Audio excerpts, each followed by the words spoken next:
So you know a little bit more about the types of aid you could be awarded.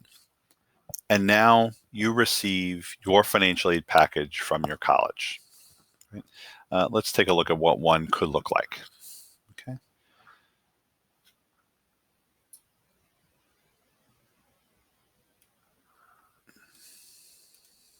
All right. Sorry.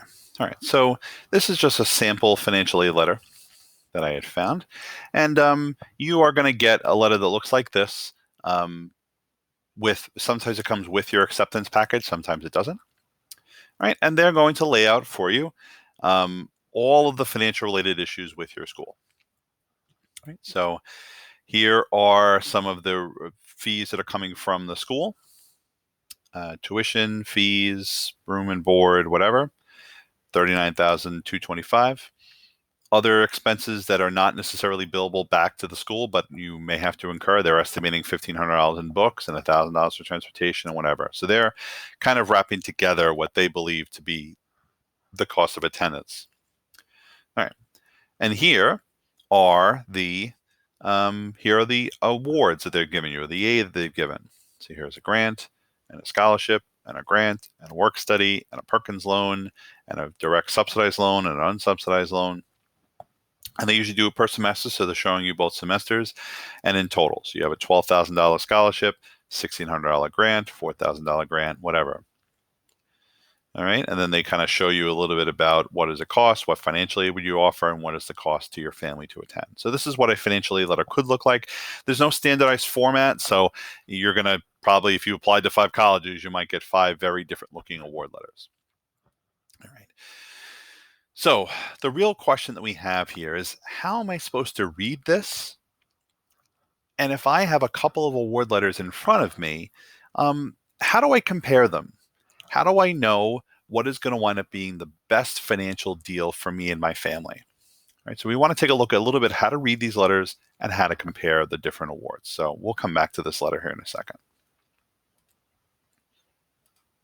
Okay. So let's say you have 3 financial aid packages in front of you. Right. One is from Binghamton, one's from St. Francis College, one's from Fordham. Right. You were accepted into all these schools. Great. And they've now issued you this amount of aid. Right. So Binghamton offered you $6,900 in change. St. Francis College offered you $15,000.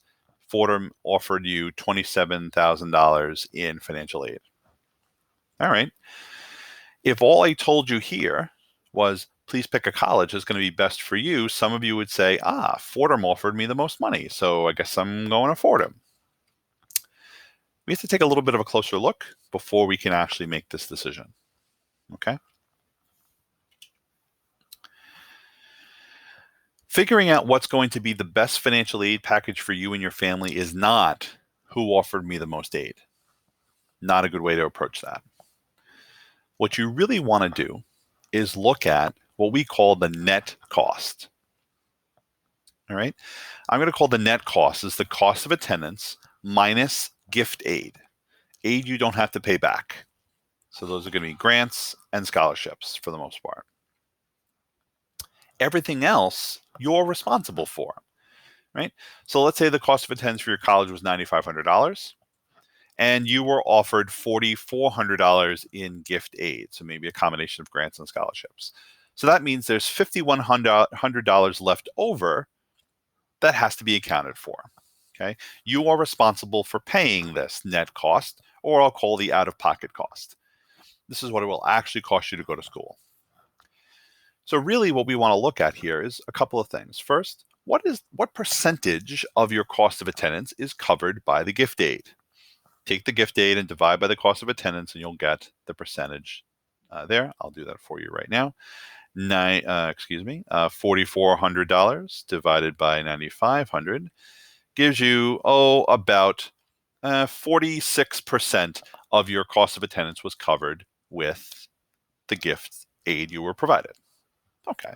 Is that a way to compare college A versus college B versus college C?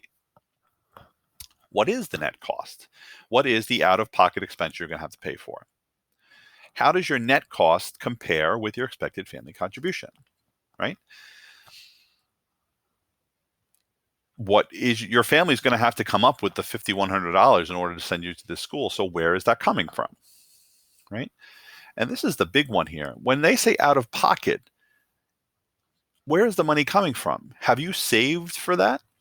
Right? Do you have a savings account that your parents have been putting money in since the day they found out they were having you, and you have a pool of money now to pull from?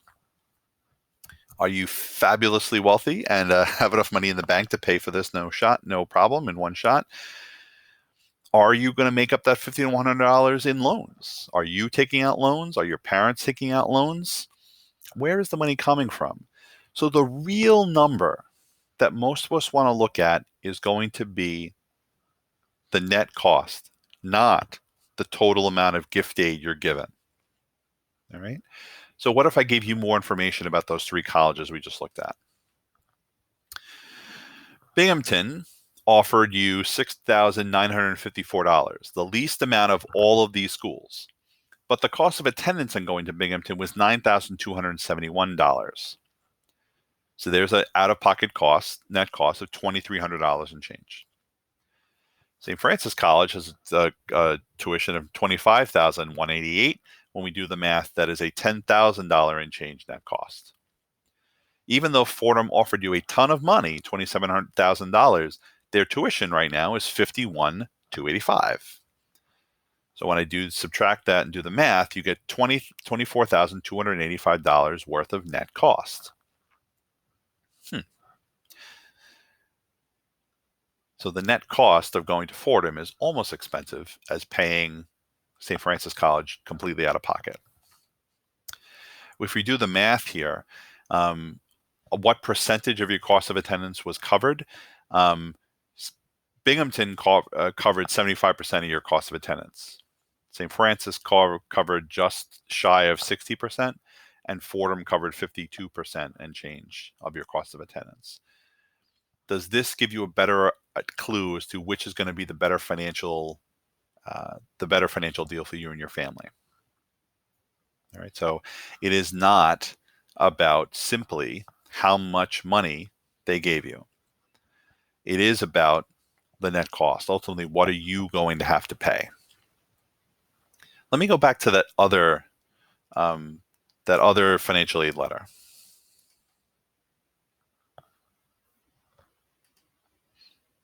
All right. The other thing that I want you to look at, in addition to what it's going to cost you out of pocket, so in this particular case, they're showing $16,625, which has not been accounted for yet up above. All right. That's a lot of money. But the other thing I want you to look at is how much money of this $27,100 that they told you they gave you in financial aid, how much of that was made up of gift aid and how much of it was made up of loans? Okay. If we look very quickly, we take a look, which of the following here are gift aid, right?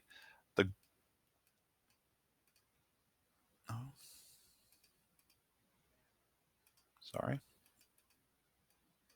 Anywho, first, the university grant is gift aid. The scholarship is gift aid. The Pell Grant is gift aid. The work study is gift aid. But here at the bottom are 3 loans. Okay, so if we total that up, of the $27,000 of aid that they gave you, not all of it was gift aid. So you have a $4,000 Perkins loan, a $3,500 subsidized loan, and a $2,000 direct unsubsidized loan. There is $9,500 in your financial aid package that you have to pay back. All right. So if you really want to look at the cost of attendance, it's the $9,500 plus the $16,625. So really, you are responsible for paying $26,000 of the $43,000 of cost of attendance. That's what you are responsible for paying. Okay. $9,500 of it is coming in those federal loans. And the other question is, where is the $16,625 coming from? Is that coming from your savings? Is it coming from personal loans? Are you going to play the lottery until you win? I don't know. So when you're looking at a financial aid letter, sometimes it has nothing to do with simply how much aid they gave you. It has to do with the cost of attendance. Take the total cost to attend the school minus gift aid, and that'll show you the real true cost, the net cost of what it will cost you to go there. And the other thing I want you to look at is, what is the makeup of your financial aid package? How much of it is gift and how much of it is loans? All right. So that's the real quick crash course in how to read these. And now I want to maybe give you something just to look at and try to analyze a little bit.